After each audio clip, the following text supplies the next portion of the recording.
Alright, so last time हमने ये पढ़ा था कि हम किस तरह दो या दो से ज़्यादा लेआउट एलिमेंट्स को एक दूसरे के आमने सामने ला सकते हैं, बिकॉज हमारे पास डिस्प्ले की कितनी प्रॉपर्टीज़ थी हमने पढ़ी थी। एनी वॉलंटियर टू आंसर, कितनी प्रॉपर्टीज़ डिस्प्ले की? अच्छा, मैं एक करेक्शन कर दूं अपनी, प्रॉपर्टी एक ही है डिस्प्ले की, लेकिन इस प्रॉपर्टी की वैल्यूज़ कितनी पड़ी थी? 4। कौन कौन सी?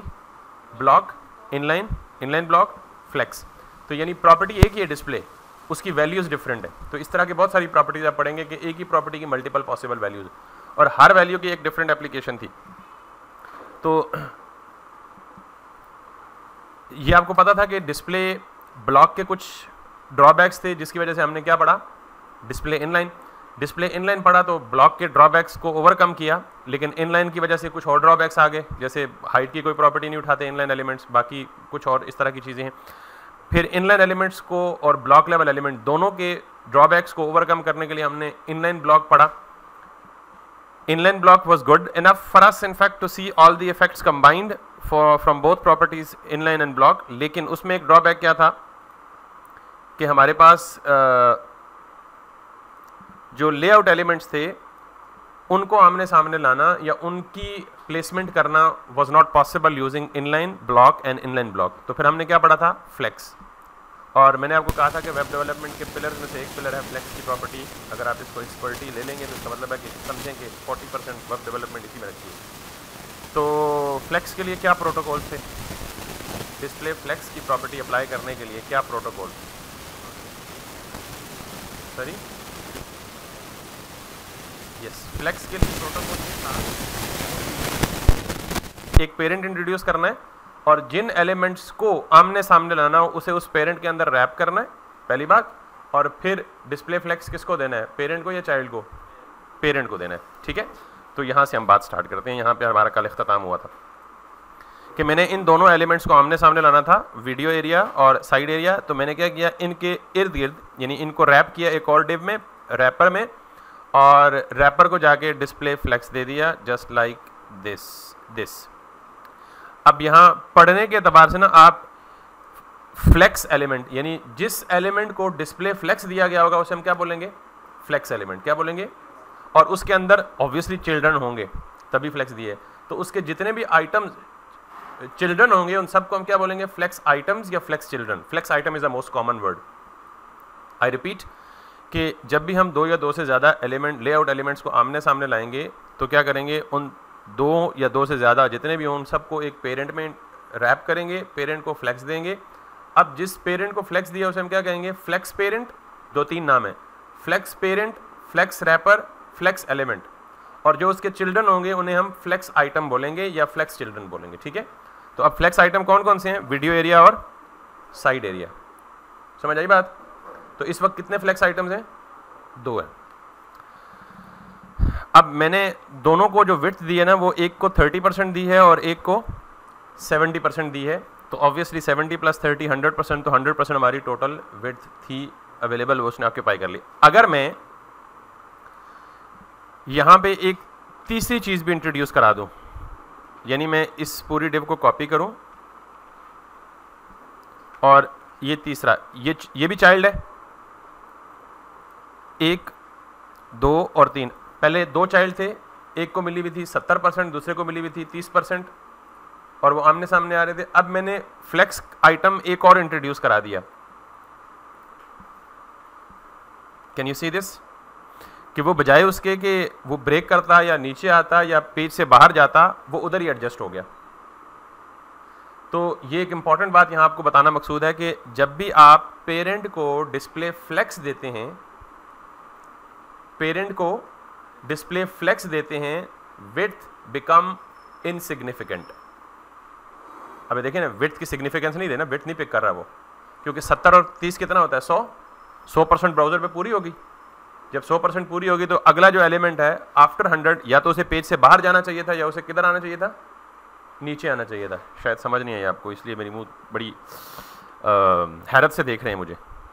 साइड एरिया 1 कह लें लेट्स सपोज इसको, ठीक है। और मैं इस साइड एरिया 1 को एक नया कलर दे देता हूँ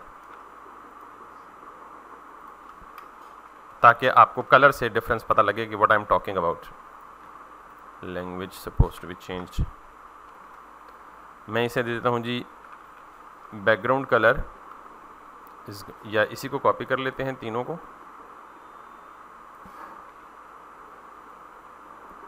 पेस्ट कर लेते हैं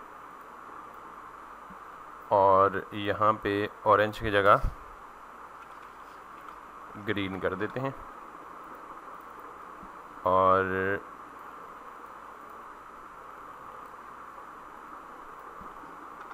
यूँ कर देते हैं। ठीक है, अब मैंने क्या किया, वीडियो एरिया 1, साइड एरिया 2 और साइड एरिया 1 3, एक फ्लेक्स के कितने चिल्ड्रन बन गए हैं? 3। टेक्निकली मेरी सोच के मुताबिक क्या होना चाहिए था, टोटल अवेलेबल विड्थ कितनी है? 100%।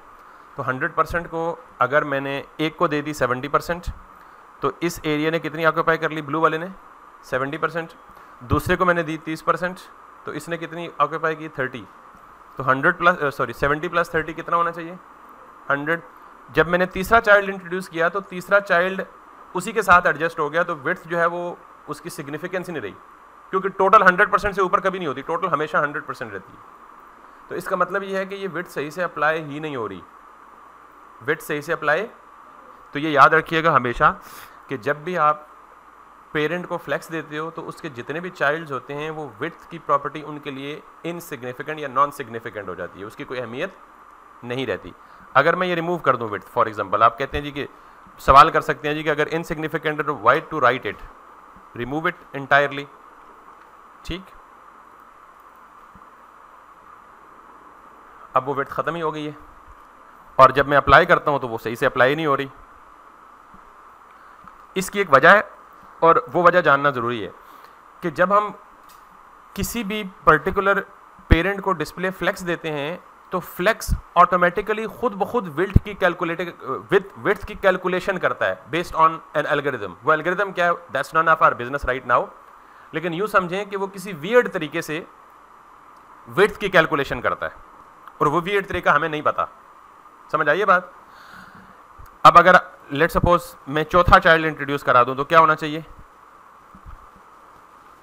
और इसको भी मैं ये वाली क्लास दे दूं तो चौथा चाइल्ड भी इसी के साथ क्या होगा, एडजस्ट होगा। तो जब भी पेरेंट फ्लेक्स होगा, अब इसका नुकसान देखा क्या है कि अब ये जान ही नहीं छोड़ रहा कि हम जितने चाइल्ड इंट्रोड्यूस कराते जाएंगे वो तो अक्सर हम ये करेंगे कि जब भी आप किसी भी पेरेंट को फ्लेक्स देंगे तो उसके चाइल्ड को विड्थ देने के बजाय आप एक और प्रॉपर्टी देंगे which is called as flex 1। समझ आई बात? ये फ्लेक्स 1 क्या है, ये फ्लेक्स की प्रॉपर्टी क्या है, इसको ज़रा थोड़ा सा एक्सप्लेन करते हैं। मैंने चीज़ों को दे दिया फ्लेक्स 1 फ्लेक्स 1 फ्लेक्स 1, वापस आया और अब देखें 1 1 1 और 1।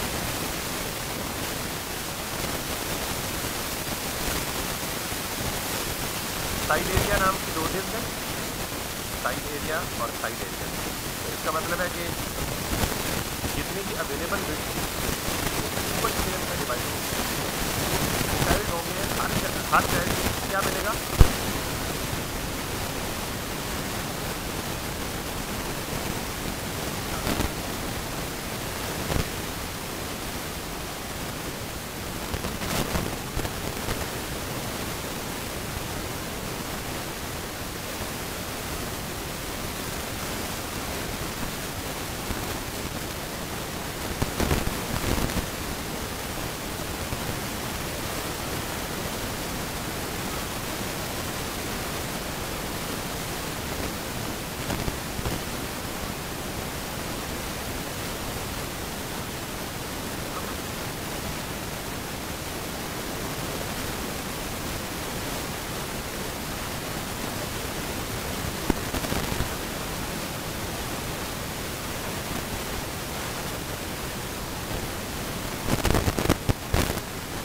इसको जाके फ्लेक्स की वैल्यू दे देंगे 2। अच्छा, behind the scene internally flex जो है वो परसेंटेजेस ही कैलकुलेट कर रहा होता है। फ्लेक्स क्या कर रहा होता है, परसेंटेजेस ही कैलकुलेट कर रहा होता है। अगर फ्लेक्स के आइटम हमने 3 दिए तो 100% विड्थ को वो कितने में डिवाइड कर देगा, 3 इक्वल हिस्सों में। अगर फ्लेक्स के आइटम 4 हैं तो 100% को कितने हिस्सों में डिवाइड करेगा, 4 में। अगर फ्लेक्स आइटम 5 है तो कितने हिस्सों में डिवाइड करेगा, 5 में। वो 5 के 5 बराबर होंगे। अगर हम ये चाहते हैं कि एक दूसरे से बड़ा हो तो हम उसे फ्लेक्स की वैल्यू बड़ी दे देते हैं। तो अब जिसके पास फ्लेक्स 2 है ना, वो डबल विड्थ ऑक्यूपाई करेगा then that of rest of those elements. यानी टोटल कितने हैं मेरे पास, 1 2 3 4 और 5, और ये पांचों कितनी विड्थ शेयर कर रहे हैं, इक्वल। मैंने पहले वाले को पकड़ के क्या दे दिया, फ्लेक्स की वैल्यू 2। अब पहले वाला बाकियों की निस्बत डबल विड्थ ऑक्यूपाई करेगा। यानी जितनी इसकी इन चारों के, यानी एग्जाम्पल के लिए एक ले लें, जितनी इसकी विड्थ है उससे डबल पहले वाले की विड्थ है। और अगर अब आप इसी तरह इसकी वैल्यू को बढ़ाते जाएं, अगर मैं पहले को 3 दूं तो क्या हो जाएगा, पहले बॉक्स की विड्थ 3 टाइम्स ग्रेटर हो जाएगी बाकियों से। समझ आ रही है बात या नहीं आ रही, क्लियर है सबको? तो यूं मेरे ख्याल में इतना ही रखते हैं फ्लेक्स को। फ्लेक्स में थोड़ी सी और भी गेम है, चूंकि मैंने कहा है कि पूरी वेब डेवलपमेंट का 50% एरिया यूं समझे कि किस में रखा हुआ है, फ्लेक्स में रखा हुआ है। तो ये फ्लेक्स की भी एक ग्लिम्स है। पहले मैंने सिर्फ आपको बताया कि अगर एलिमेंट्स को एक दूसरे के आमने सामने लाना हो तो हम क्या करेंगे, पेरेंट को फ्लेक्स देंगे और चाइल्ड को क्या करेंगे, कुछ भी नहीं करेंगे, सिर्फ पेरेंट को फ्लेक्स देंगे तो चाइल्ड आमने सामने आ जाएंगे। ठीक है, अब वो आमने सामने जब आ जाएंगे तो उनकी जो विड्थ की शेयरिंग होनी है उसका हिसाब हमने कैसे लगाना है। तो जब हम रियल टाइम पे कोई लेआउट बनाएंगे ना, तो कितनी विड्थ किसको देनी है ये हम उस लेआउट को देख के करेंगे। बिल्कुल कर सकते हैं, लेकिन विड्थ से हम मैनुअली कर रहे हैं। और जब विड्थ से मैनुअली कर रहे थे तो फ्लेक्स की जो अभी हमने सबसे पहली एग्जांपल की थी 70 + 30 + 30, तो विड्थ नॉन सिग्निफिकेंट हो गई थी, या विड्थ एज सच रियलिस्टिकली हमारी कैलकुलेशन या हमारी एक्सपेक्टेशन के मुताबिक काम ही नहीं कर रही। ठीक है, हाँ, एक काम जो अभी तक ज़ाहिर जिक्र नहीं किया, अभी तक मैंने सिर्फ ये 2 बातें बतानी थी कि जब फ्लेक्स के आइटम्स को विड्थ की डिस्ट्रीब्यूशन करनी हो तो 2 तरीके हैं हमारे पास, एक विड्थ इटसेल्फ इन परसेंटेज और दूसरा फ्लेक्स 1 2 3 या 4 दे दें। जब हम विड्थ देते हैं तो वो किसी खास पॉइंट पे जाके नॉन सिग्निफिकेंट हो जाती है। अच्छा, उसकी सिग्निफिकेंस को बहाल करने के भी तरीके हैं। बहरहाल दूसरा तरीका हम ये इस्तेमाल करेंगे अक्सर कि flex 1, flex 2, flex 3 and flex 4। तो मैं ये चाइल्ड वापस ले आता हूं 2 तक, वीडियो एरिया और साइड एरिया। तो पहले मैंने क्या कहा था, इसको दी थी 70% और इसको दी थी 30%। ये नॉर्मल मैनुअल विड्थ वाला काम था। अब मैंने क्या किया है, वीडियो एरिया और साइड एरिया, यहां पे जाएं तो वीडियो एरिया को कितना मिला हुआ है 3, साइड एरिया को कितना मिला हुआ है 1। तो इसका मतलब क्या होगा,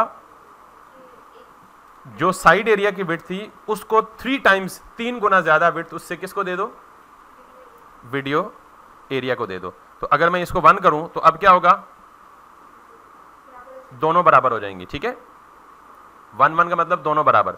अगर मैं इसको 2 कर दूं फर्स्ट वाले को, तो इसका मतलब है कि फर्स्ट वाला डबल विड्थ लेगा किसकी बनिस्बत, सेकंड वाले की बनिस्बत। Point is clear? अब देखिएगा फर्स्ट वाला कितनी विड्थ ऑक्यूपाई कर रहा है, डबल। अगर मैं इसको 3 कर दूं तो फर्स्ट वाला कितनी विड्थ लेगा, 3 टाइम्स। और अगर मैं इसको 4 कर दूं तो फर्स्ट वाला कितने लेगा, 4 टाइम्स। और अगर मैं इसे 5 कर दूं तो फर्स्ट वाला कितनी विड्थ लेगा, 5 टाइम्स।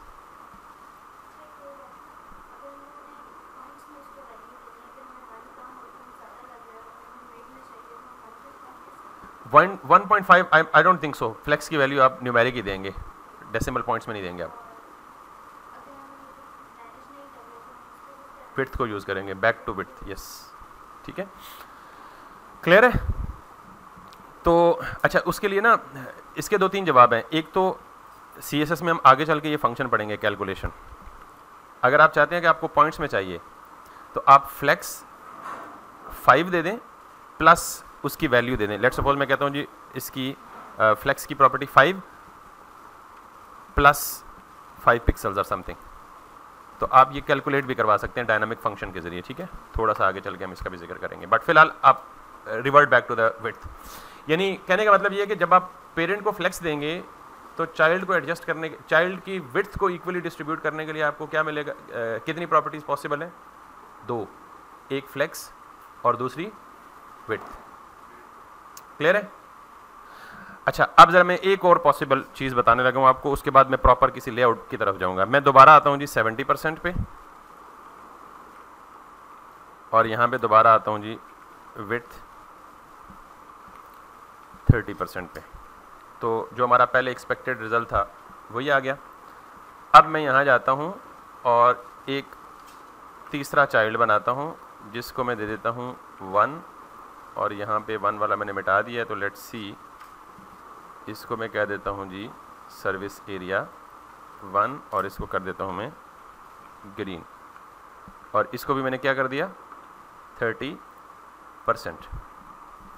ये इशू आया था, पहले भी एक्सपेक्टेड था। तो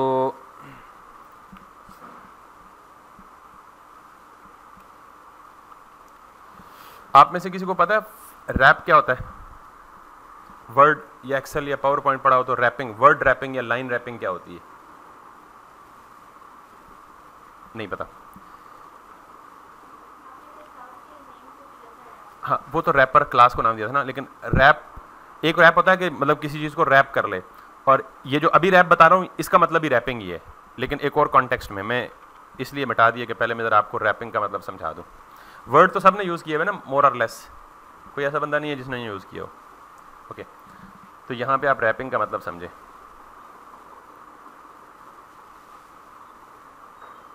मैंने यहाँ पे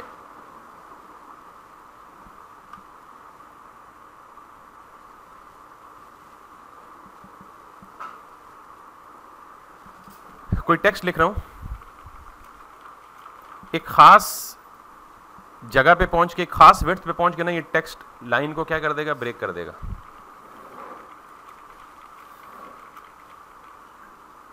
डिड यू सी इट? यानी वो इमेजिनरी लाइन है जहां से टेक्स्ट क्या हो रहा है, या टेक्स्ट की या पैराग्राफ की लाइन क्या हो रही है, ब्रेक हो रही है। इस ब्रेकिंग को मैं क्या कहता हूं, टेक्स्ट रैपिंग। क्या कहता हूं? रैपिंग का मतलब ये है कि यहां पे कोई इमेजिनरी लाइन है, वर्चुअल लाइन है कोई, जो ही यहां तक टेक्स्ट पहुंचता है तो इससे आगे जितना टेक्स्ट जाना होता है वो ऑटोमेटिकली रैप होके कहां हो जाता है, नीचे हो जाता है। ये जो टेक्स्ट का ब्रेक होके नई लाइन में मूव होना है, इसको बेसिकली क्या बोलते हैं, टेक्स्ट रैपिंग। क्या बोलते हैं? वो रैपिंग का मतलब क्या है कि यहां कोई इमेजिनरी लाइन है जो टेक्स्ट को बाहर नहीं जाने देती, बल्कि उसको क्या कर ले, उसको क्या किए हुए, उसने रैप किए हुए, बंद किए हुए, एक जगह, एक ब्लॉक में बंद किया हुआ। ये टेक्स्ट हमेशा उधर, हमेशा जो ही इस एंड एक्सट्रीम पे पहुंचेगा तो टेक्स्ट रैप होके कहां आ जाएगा, नीचे वाली लाइन में आ जाएगा। सिर्फ लफ्ज रैप का मतलब समझा रहा हूं, ये समझ आ गया? WRAP wrapping. तो इस रैपिंग का मतलब यह है कि जब एक खास विड्थ खत्म हो जाएगी, या अवेलेबल विड्थ खत्म हो जाएगी, और अवेलेबल विड्थ कितनी है मैंने वो डायग्राम ड्रॉ करके दी है, अवेलेबल विड्थ खत्म हो जाएगी तो anything extra then that of available width will immediately come to the next line. Clear है बात? अब जरा यहां पे वापस आए। मैंने यहां पे क्या दिया हुआ है, 3 चाइल्ड है फ्लेक्स के। एक चाइल्ड का क्या नाम है, वीडियो एरिया, दूसरे चाइल्ड का क्या नाम है, साइड एरिया, तीसरे चाइल्ड का क्या नाम है, साइड एरिया 1। पहले को मैंने दी विड्थ 70%, दूसरे को मैंने दी विड्थ 30%। 70 + 30 कितनी हो गई, 100। ये प्रॉब्लम तो पहले भी देख लिया हमने। अब 100 से ऊपर जितनी भी विड्थ होगी, बाय डिफॉल्ट फ्लेक्स का बिहेवियर क्या है कि फ्लेक्स अपने चाइल्ड को उसी अवेलेबल विड्थ में एडजस्ट करता है। यानी हमारी विड्थ 130% बन गई है, लेकिन फिर भी वो रही सेम लाइन में। ठीक है, तो हम ये नहीं चाहते थे। हाँ, अगर आप ये चाहते हैं तो देन दैट्स गुड, आप छोड़ दें उसको वहीं। लेकिन अगर आप ये नहीं चाहते तो मुझे पता है कि मेरी 100% विड्थ इन दोनों चिल्ड्रन ने ऑक्यूपाई कर ली है। अब ये जो 30% है ये एक्स्ट्रा है, तो बाय डिफॉल्ट ये इधर ही एडजस्ट हो रही है। तो मैं अगर ये चाहता हूं कि anything above 100% should come to the next line, तो उसके लिए पेरेंट को, यानी जो फ्लेक्स वाला एलिमेंट है, उसको जाके एक और प्रॉपर्टी देंगे, फ्लेक्स रैप रैप। अब आपको रैप का पता लग गया।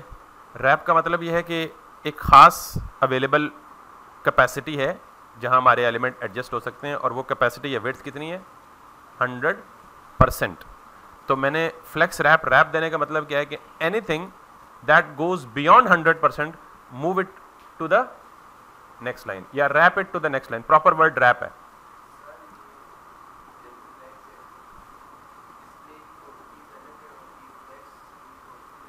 नहीं, मैंने इस क्लास के शुरू में बताया कि डिस्प्ले की एक प्रॉपर्टी है और उसकी वैल्यूज मुख्तलिफ हैं। प्रॉपर्टी एक ही है, display inline, display block, display inline block, display flex, और कौन सी पढ़ी है? बस यही है।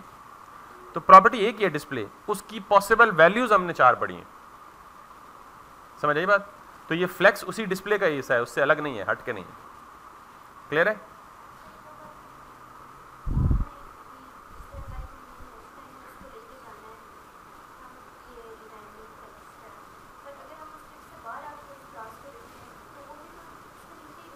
जी बिल्कुल, बिल्कुल ऐसे ही जाएगी, बिल्कुल ऐसे ही। अच्छा, इसकी ज़रूरत ये है कि यहाँ पे अगर मैं ये देखूँ, एक लाइन में, वैसे ना टेक्निकली वेब डेवलपमेंट में इस चीज़ को कार्ड कहते हैं, यानी टिपिकली एक इमेज हो, नीचे उसका कोई टेक्स्ट हो और नीचे बटन्स वगैरह हो, तो इसको हम एक कार्ड बोलते हैं। ठीक है, टेक्निकली एक लाइन में कितने कार्ड आ रहे हैं? 4। इनका सवाल समझ आया पहले सबको? टेक्निकल क्वेश्चन है, अच्छा क्वेश्चन है। मतलब इन्होंने ये कहा है कि अगर हमने एक्स्ट्रा जो चीज़ है, डिव है बियॉन्ड 100%, अगर उसको नीचे ही लाना मकसूद है, तो फ्लेक्स रैप को पढ़ने का क्या मतलब है कि आप उसको, उसका चाइल्ड ना बनाएं, उसको बाहर लिख दें, फिर भी तो नीचे ही आएगा। ब्लॉक लेवल है ना, तो ब्लैक लेवल हमेशा नीचे वाले एलिमेंट में आता है।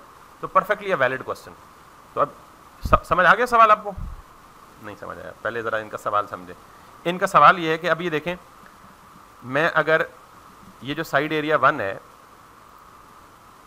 फ्लेक्स रैप को यहाँ से हटा दूँ और साइड एरिया 1 को फ्लेक्स पेरेंट से बाहर निकाल दो,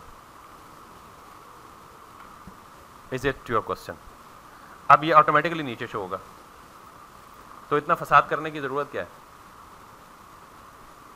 ये सवाल है इनका कि ऑटोमेटिकली नीचे आ गया तो भाई उसके अंदर लाजमी घुसाना है आपको, नीचे लिख दें।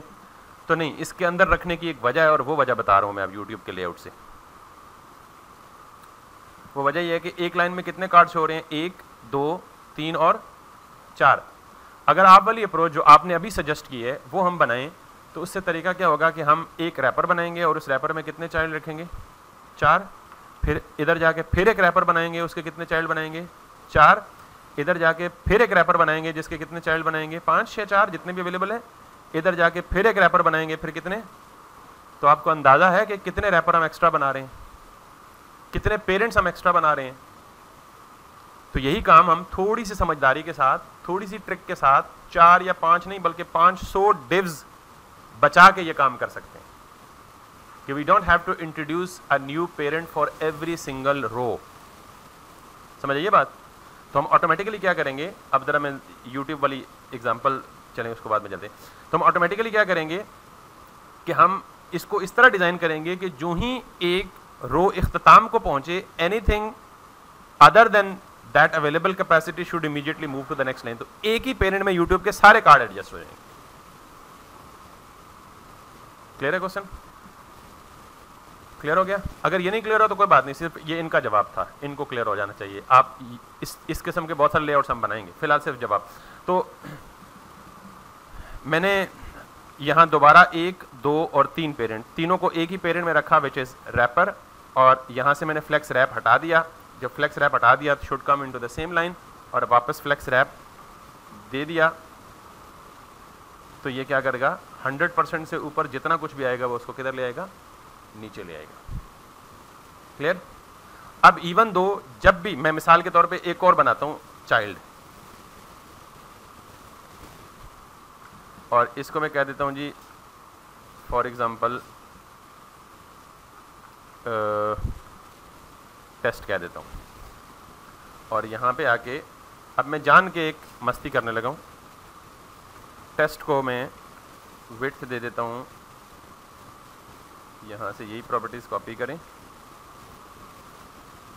और मैं इसको हाइट 500 देता हूँ, इसको विड्थ देता हूँ लेट्स सपोज 80%, और बैकग्राउंड कलर दे देता हूँ इसको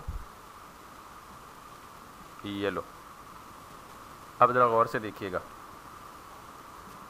ये 70% था, ये 30% था, 100% पूरा हो गया, ये 30% था। चूंकि पेरेंट रैप हुआ हुआ है, फ्लेक्स रैप प्रॉपर्टी लगी हुई है, तो anything beyond 100% would come to the next line. अब ये क्या है 30%, इससे आगे जो येलो कलर की डिव बनाई है ना, अभी पेज रिफ्रेश नहीं किया इसलिए नहीं, वो कितनी दी है मैंने उसको वेट 80%, तो क्या वो इसके सामने आनी चाहिए, सामने आनी चाहिए, नीचे आनी चाहिए। वजह क्या है नीचे आने की, इसकी विड्थ कितनी है 30%, इसकी विड्थ कितनी है 80%, 80% प्लस 30% कितनी हो गई 110% हो गई। तो सामने पेरेंट फ्लेक्स है तो इसने इसके सामने एडजस्ट क्यों नहीं किया भाई, पेरेंट फ्लेक्स तो है लेकिन साथ फ्लेक्स रैप भी है, तो रैप का मतलब क्या है कि anything that gets beyond 100% would immediately come to the next line. अब ये समझ आ गई है, सबको क्लियर है? चले, तो अब हम ये तीनों चीज़ों का कॉम्बिनेशन यूज़ करेंगे। मैं एक छोटा सा लेआउट बना के दिखाता हूँ आपको, ये सारी चीज़ें एक साथ यूज़ करके दिखाता हूँ आपको, ठीक है? प्रैक्टिकल लेआउट बना के दिखाता हूँ। तीनों चीज़ों को इकट्ठा यूज़ करना है हमने, एक तो डिस्प्ले फ्लेक्स पेरेंट को, फिर फ्लेक्स रैप, और फिर चाइल्ड को विड्थ या फ्लेक्स की प्रॉपर्टी 1 या 2 या 3 या 4। तो लेट्स टॉक अबाउट दैट। इसको रेज कर दूँ सारे को, और इसको भी रेज कर दूँ। Now if I come to the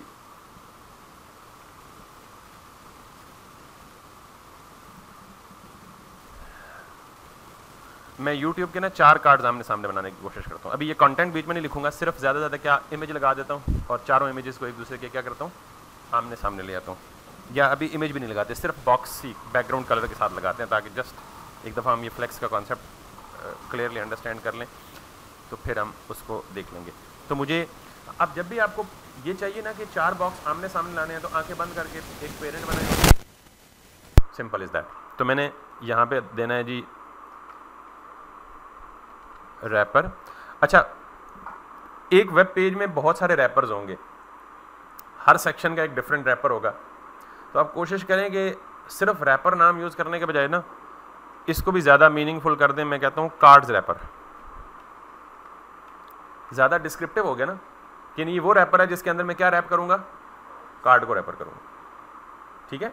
chocolate wrapper, cake wrapper, biscuit wrapper, तो हर चीज़ का अलग रैपर होता है ना, तो इसलिए जितने भी सेक्शंस बनने हैं मैंने हर एक को अलग से मीनिंगफुल नेम दे देना है। तो this section is going to contain the cards, और कार्ड्स में इस तरह के लेआउट को बोल रहा होता हूँ, ये हमेशा कार्ड्स ही कहलाता है, याद रखिएगा कि जब भी कहीं आपको ऊपर इमेज शो हो रहा हो, नीचे कोई उसकी डिस्क्रिप्शन या टाइटल और उसके नीचे डिस्क्रिप्शन में बटन्स, तो उसको हम कार्ड्स बोलते हैं, इस तरह के लेआउट को। तो कार्ड्स रैपर के अंदर मुझे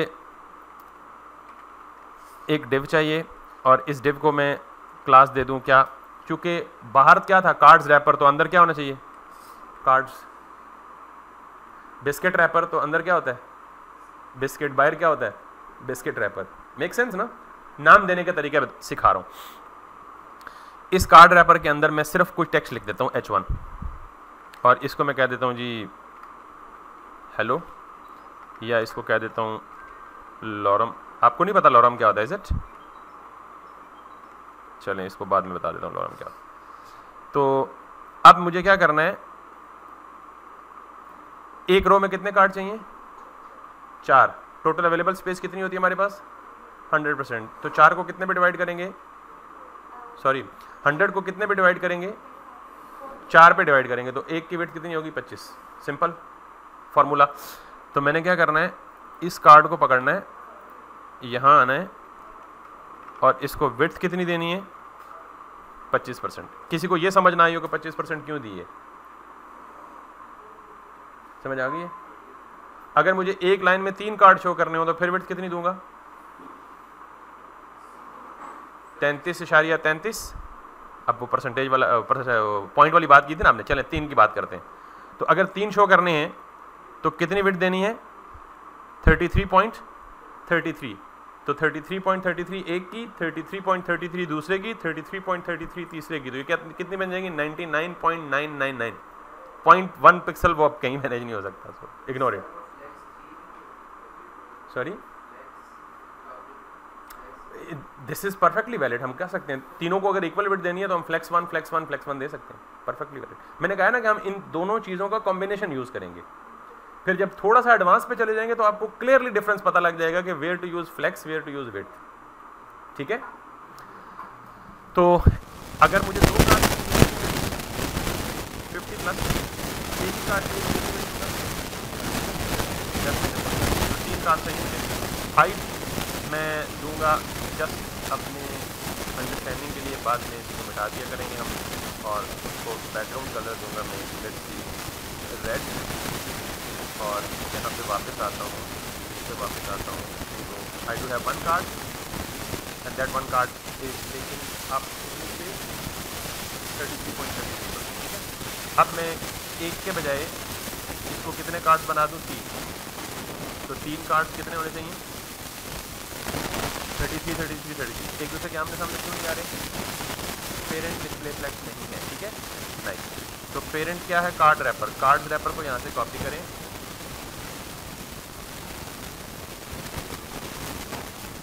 और यहाँ पे वापस चले जाएं। अच्छा, कोशिश करें कि पेरेंट को पहले लिखें, वैसे बाद में लिखते हैं, स्टाइल परफेक्टली अप्लाई हो जाएगा, लेकिन हमेशा बड़ों का एहतराम होता है, उसको पहले लिखें। तो पेरेंट को पहले लिखें या उसी सीक्वेंस में लिखें जिस सीक्वेंस में यहाँ HTML एलिमेंट है। कार्ड रैपर पहले लिखा है ना, कार्ड बाद में लिखा है, तो HTML CSS में भी इसी सीक्वेंस में लिखें। इसको क्या देंगे? डिस्प्ले फ्लेक्स, ये आ जाएगा एक दूसरे के सामने सामने, परफेक्ट। अब एक मसला होने लगा है और मसले का जवाब आपने देना है मुझे, जरा अटेंटिव होकर बैठिएगा, कान खोल के और जहन भी खोल देंगे। 33 हो गया, नहीं 33 नहीं, 33.33 नहीं, 33.33 टोटल बिकम, अभी तक परफेक्ट है, सब कुछ चल रहा है, ठीक है। अब अगर मैं इसको दे दूं फ्लेक्स रैप,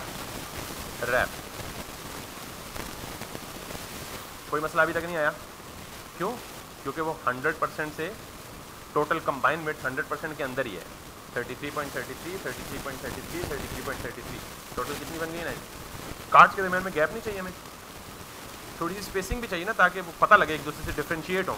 जैसे ये देखें ना, ये कार्ड के दरमियान स्पेस नहीं है ना स्पेस, तो यहाँ पे एक प्रॉब्लम आएगा, उसका जवाब आपने देना है मुझे, और वो बड़े मज़े का प्रॉब्लम है।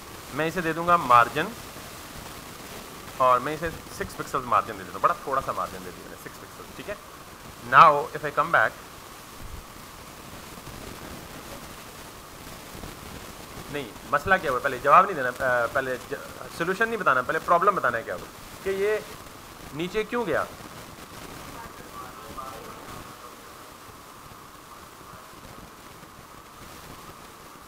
दोनों का जवाब ठीक है, लेकिन इससे भी अच्छी वर्डिंग कोई, हाँ सॉरी बोले,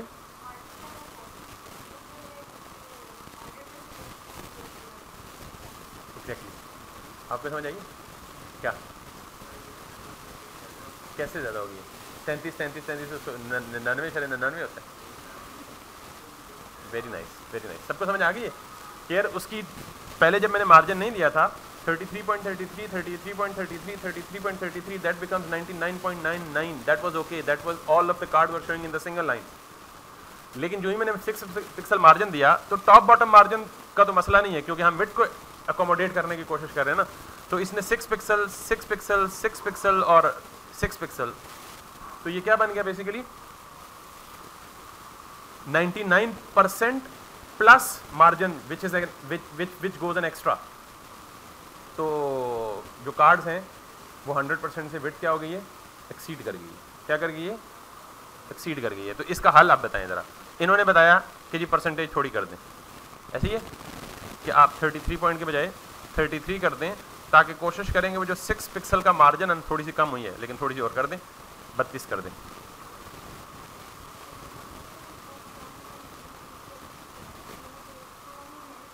अभी हम देखते हैं ना, उसकी तरफ आते हैं, पहले ये प्रॉब्लम तो देख लें, क्योंकि यहाँ एक और प्रॉपर्टी पढ़ाना मकसूद है। प्रॉब्लम क्या है वो भी समझ आ गया, और उसका सोल्यूशन क्या है। ये हालांकि प्रॉपर सोल्यूशन नहीं है कि आपने वेट को कम कर लिया तो देखें इधर से स्पेस एक्स्ट्रा ज़्यादा छूट गई है, इधर से कम नज़र आ रही है, वो कंसिस्टेंट होना चाहिए ना। लेकिन सोल्यूशन नज़र आ गया कि ये नीचे क्यों आया, क्योंकि जब एनीथिंग दैट गोज अबव 100% तो आखिरी एलिमेंट ऑब्वियसली कहाँ जाएगा, नीचे आ जाएगा। और ये किसकी वजह से है? फ्लेक्स रैप की वजह से। अब आप ये भी नहीं कह सकते कि फ्लेक्स रैप को ख़त्म कर दें, क्योंकि उसका जवाब मैं पहले दे चुका हूँ कि फ्लेक्स रैप को ख़त्म नहीं करना, ठीक है। तो इसका हल अब अगला ये सजेस्ट कर रही हैं कि हम विड्थ के बजाय तीनों को सेम मिलनी है ना विड्थ, तो हम इसे क्या करते हैं जी, फ्लेक्स 1। तो अगर मैं फ्लेक्स 1 कर दूं, सारे मसाइल हल नहीं हो गए। तो पता लग गया कि कहाँ फ्लेक्स यूज होना है और कहाँ विड्थ यूज होनी है। मतलब एटलीस्ट इतना पता लग गया कि फ्लेक्स कहाँ यूज होना है, विड्थ कहाँ यूज होनी है, ये भी कहीं बाद में जाके पता लग गया। और ये पता लग गया कि यहाँ विड्थ अप्रोप्रिएट नहीं थी, वो हमें डिस्टर्ब कर रही थी। अच्छा, अब जरा मैं अगर एक और प्रॉब्लम क्रिएट करने की कोशिश करूं, अगर वो प्रॉब्लम क्रिएट हो जाए तो, ना हो तो बस आप इस पर। असल प्रॉब्लम क्रिएट करना इसलिए भी इम्पोर्टेंट है कि उससे आपको बेहतरीन अंडरस्टैंडिंग हो सकती है। अब क्या मसला हुआ है,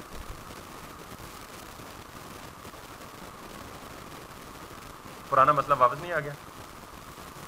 चाइल्ड आइटम है तो फ्लेक्स रैप हुआ पड़ा है पेरेंट, लेकिन उसे रैप कर नहीं रहा। नहीं समझ आई बात? 1 2 3 और 4 कार्ड्स कितने हैं? 4। एक लाइन में कितने चाहिए? 3 चाहिए ना। तो मैंने फ्लेक्स 1 दिया, तो फ्लेक्स 1 का मतलब पेरेंट रैप भी होगा तो वो सारों को एक ही जगह एडजस्ट करने की कोशिश करेगा। तो ये समझ आई कि हम यहाँ पे वापस आएंगे। अब देखें ठीक हो गया काम, चौथा नीचे आ गया। अब विड्थ में यहाँ जितने मर्जी और देंगे, 3 4 5 6 7 8 9, यूट्यूब वाला केस, जितने मर्जी कार्ड बनाएंगे, फ्लेक्स रैप की वजह से जब विड्थ 100% पूरी होगी अगला कार्ड नीचे आ जाएगा। एक प्रॉब्लम अभी है बाकी, जो वो राइट साइड वाला है, लेकिन उससे अदर देन दैट जो आपका सवाल था कि हम उससे पेरेंट से बाहर क्यों नहीं निकाल देते, तो बार बार पेरेंट बनाने के बजाय एक ही पेरेंट के अंदर सारे कार्ड एडजस्ट होते हैं। ये इशू समझ आ गया? अब मैं ज़रा दोबारा वापस जाता हूँ और एक और तरीका बताता हूँ कि विड्थ को हम एडजस्ट कैसे करेंगे।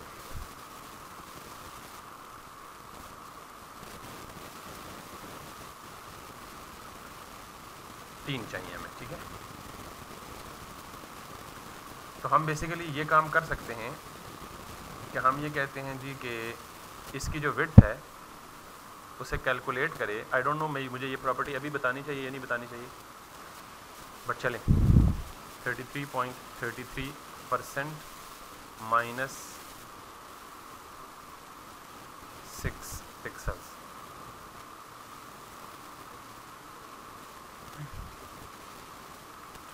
पिक्सल्स। ये इसकी मैं बात कर रहा था कि विड्थ को हम कैलकुलेट भी करवा सकते हैं, ठीक है। लेकिन अभी I don't know it's good और नॉट, तो आप इसे यहीं पे रखें 33.33 या 33 पॉइंट के बजाय सिंपल 32%, यानी 1% का हमने यहाँ गैप छोड़ दिया ताकि वो स्पेस किस में एडजस्ट हो जाए, मार्जिन में एडजस्ट हो जाए, ठीक है। इसका प्रॉपर सोल्यूशन थोड़ी देर बाद डिस्कस करेंगे। अभी पैडिंग की जब हम बात करेंगे कि हम इसमें पैडिंग को इंट्रोड्यूस करवा के कैसे ये काम ओवरकम कर सकते हैं। यहाँ तक समझ आ गई सबको बात? With this one issue that is left,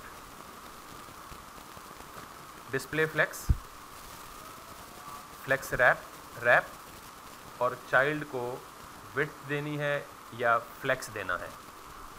ये 4 बातें आपको पता होनी चाहिए, जस्ट टू समराइज इट, ठीक।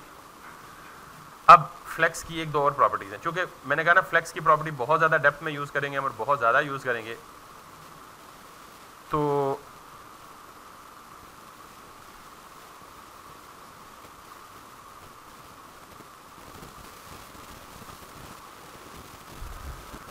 अब उससे पहले मुझे एक बात बताएं कि अगर मुझे यहाँ 3 के बजाय 4 कार्ड्स करने हो तो कहाँ चेंज करूँ?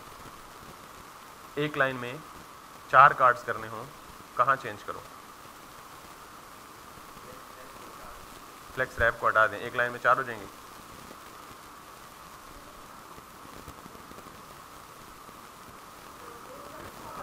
विड्थ को कम कर देंगे, सिंपल। अभी देखें विड्थ एक को कितनी मिल रही है? 33 33 और 33, 25 कर देंगे, सिंपल। तो यहाँ पे आप जाके 25 के बजाय क्या कर दें? 24, क्योंकि बीच में मार्जिन भी तो है, 24%।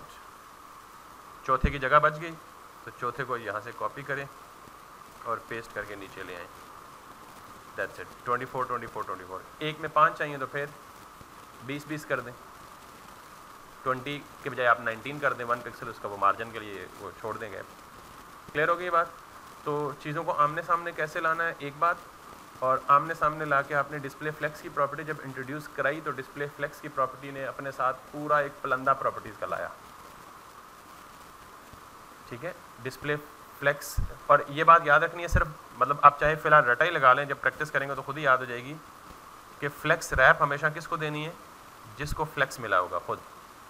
और फ्लेक्स या विड्थ की प्रॉपर्टी किसको देनी है, चाइल्ड को देनी है, जिनमें विड्थ की इक्वल डिस्ट्रीब्यूशन करनी है। ये दो बातें याद रखनी है, इंपॉर्टेंट पॉइंट्स। अब आप कोई क्वेश्चन है? मैंने कहा जी कि आपने सिर्फ ये याद रखना है कि कौन सी प्रॉपर्टी किसको देनी है, यानी फ्लेक्स रैप ये प्रॉपर्टी आपने उसी एलिमेंट यानी पेरेंट एलिमेंट को देनी है। दूसरे अल्फाज में उसी एलिमेंट को जिसको आपने डिस्प्ले फ्लेक्स की प्रॉपर्टी दी होगी। दूसरी बात मैंने ये कही है कि ये जो फ्लेक्स की वैल्यू है, फ्लेक्स 1, फ्लेक्स 2, फ्लेक्स 3 या विड्थ, ये किसको देनी है आपने, हमेशा फ्लेक्स के आइटम्स को या चाइल्ड को। क्लियर है? अब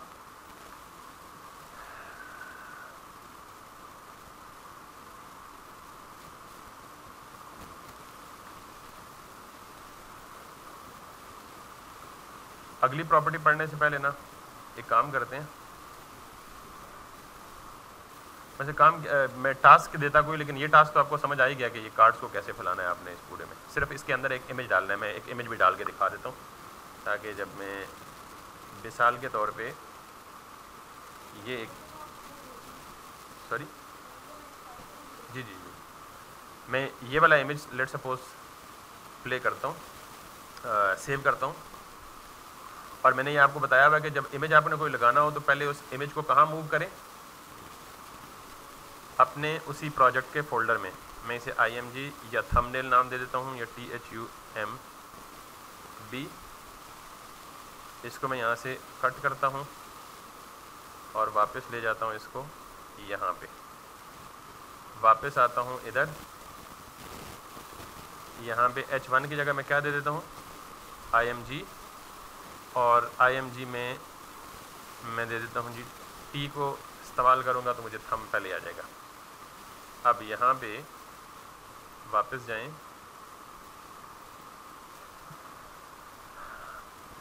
एक अनहोनी हुई है, वो ज़रा बता दें क्या हुई है। एक मसला हुआ है। क्या मसला हुआ है? मार्जिन ख़त्म हो गया। और इसके अलावा और क्या मसला हुआ है? हाँ नहीं, उसके ऊपर नहीं, उसके अंदर आया है तो कलर बैकग्राउंड पे चला गया ना, दैट्स नेचुरल। लेकिन और मसला क्या हुआ? हाइट नहीं लग रहा आपको कि ज़्यादा है?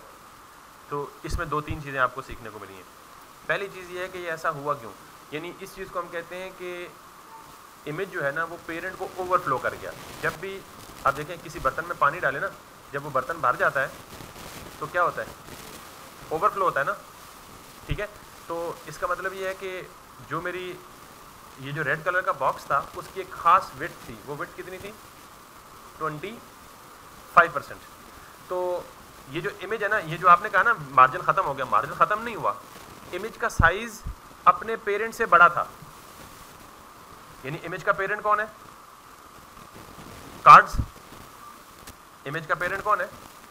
कार्ड है ना। तो इसका मतलब है कार्ड की विड्थ कितनी है? 25%।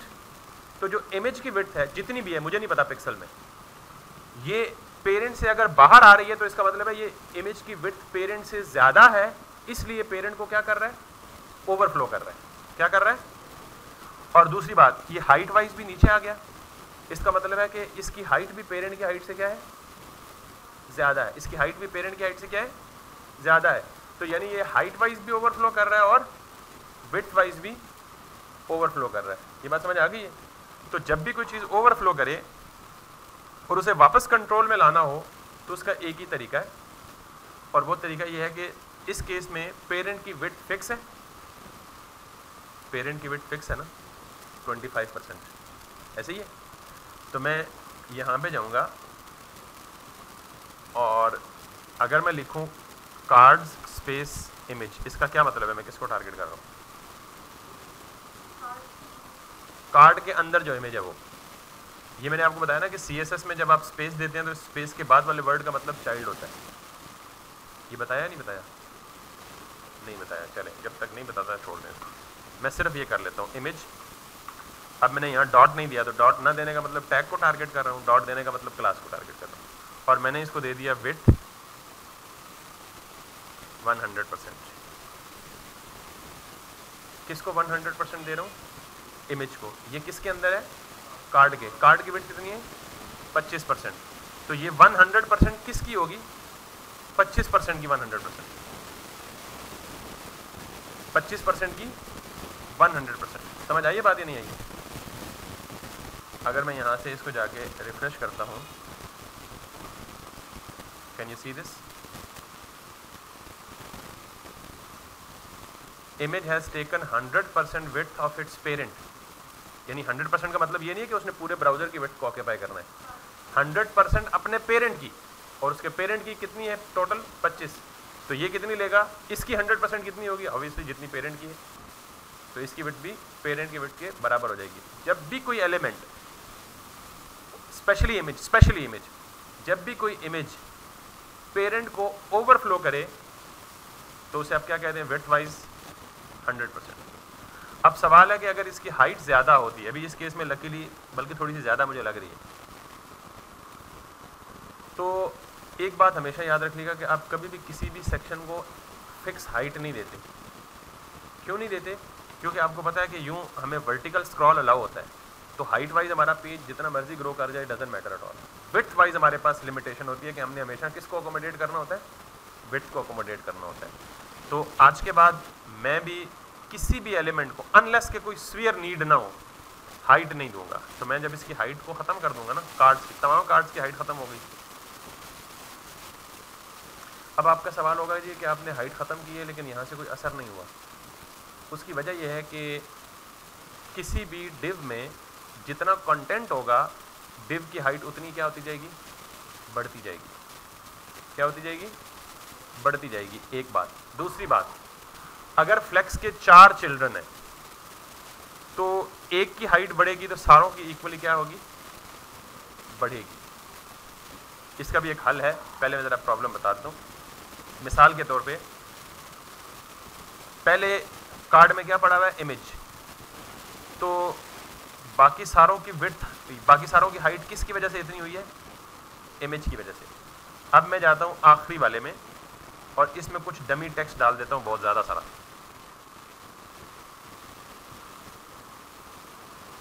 ये मैंने बहुत सारा डमी टेक्स्ट डाल दिया, ठीक है। अब मैं वापस यहाँ पे आया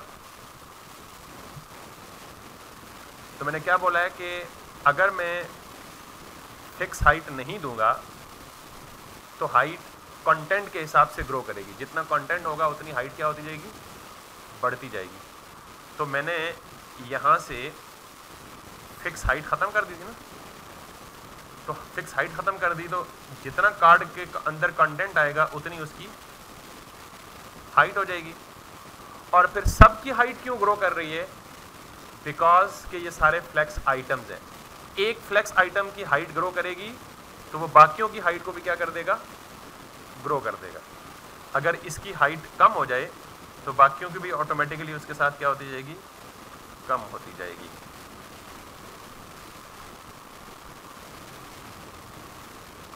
थोड़ी सी ज़्यादा कम करके देख लेते हैं ताकि हमें डिफरेंस फील हो।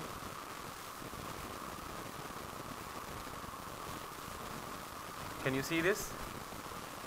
तो मेरे ख्याल में आज इसको यहीं पे रोकते हैं। हमने सिर्फ फ्लेक्स की 2-3 प्रॉपर्टीज़ और उनके बिहेवियर्स पढ़ने की कोशिश की है।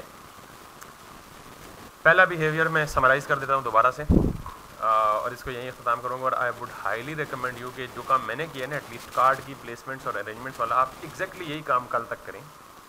और इसमें जो इश्यूज़ आपको लगते हैं ना, वो ढूंढ के लाएँ एज अ क्वेश्चन कि सर मैंने ये किया है, मेरी सोच के मुताबिक ये होना चाहिए था, लेकिन ये यूँ हो नहीं रहा, क्यों नहीं हो रहा?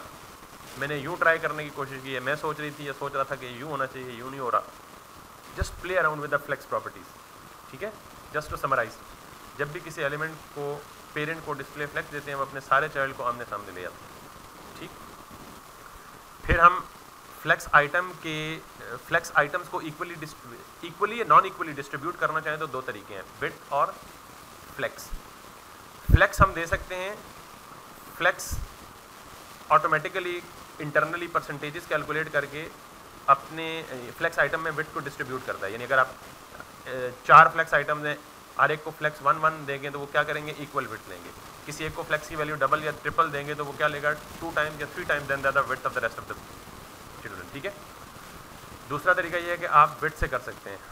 एक दोनों को 50-50% देंगे, अगर 2 चाइल्ड है तो आमने सामने आएंगे, एक को 70 दूसरे को 30 देंगे तो आप एक ज़ाहिर ज़्यादा विड्थ ऑक्यूपाई करेगा, दूसरा कम। अगर 3 चाइल्ड है और आप ये चाहते हैं कि तीनों जो है वो एक ही लाइन में रहें तो फिर तीनों को इक्वल विड्थ दें। अगर तीनों की नॉन इक्वल विड्थ होगी और वो 100% से एक्सीड करेगी तो नेक्स्ट लाइन में लाने के लिए आप क्या करेंगे, पेरेंट को जाके फ्लेक्स रैप कर देंगे। समझ आई बात। जब फ्लेक्स रैप करेंगे तो फिर anything that gets more than 100% would immediately come to the next line. और इसकी प्रैक्टिकल एप्लीकेशन मैंने आपको पूरा का पूरा यूट्यूब का लेआउट बना के नहीं दिखाया, ड्रॉ करके दिखाया और प्लान करके दिखाया कि यार यूट्यूब वाला लेआउट इस तरह बनेगा।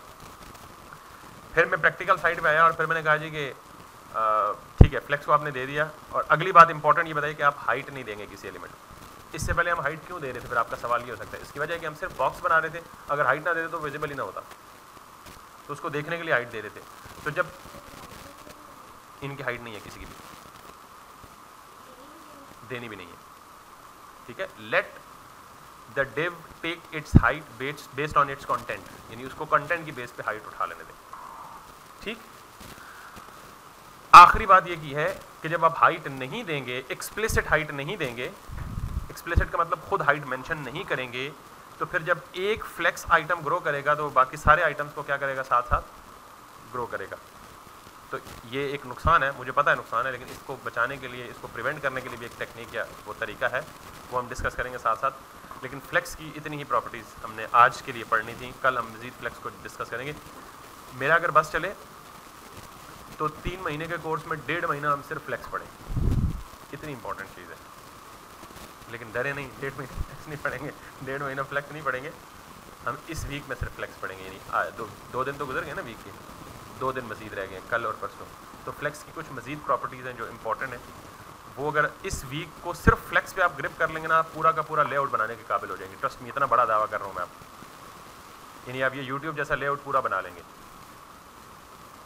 तो कोई बंदा आपको ये गारंटी दे सकता है कि 2 हफ्तों में आप यूट्यूब का पूरा लेआउट बना लेंगे? ये मैं कई और वेबसाइट्स दिखा सकता हूँ जो आप बिल्कुल बना सकेंगे अगर आपने इस वीक की फ्लेक्स की और इससे पीछे जो मार्जिन पैडिंग और बेसिक चीज़ें पढ़ी है ना, वो सारी आपको पता है, और फ्लेक्स में आप एक्सपर्टी ले लें तो आई गारंटी कि आप अगले वीक, बल्कि टास्क दूंगा पूरी वेबसाइट आपको, तो नेक्स्ट वीक आप एक पूरी वेबसाइट बना के मुझे दिखाएंगे। ठीक है। तो इसलिए कल फ्लेक्स की अगली प्रॉपर्टीज़ पढ़ने से पहले ज़रूरी है कि आप फ्लेक्स की जो एग्जिस्टिंग आज की प्रॉपर्टीज़ हम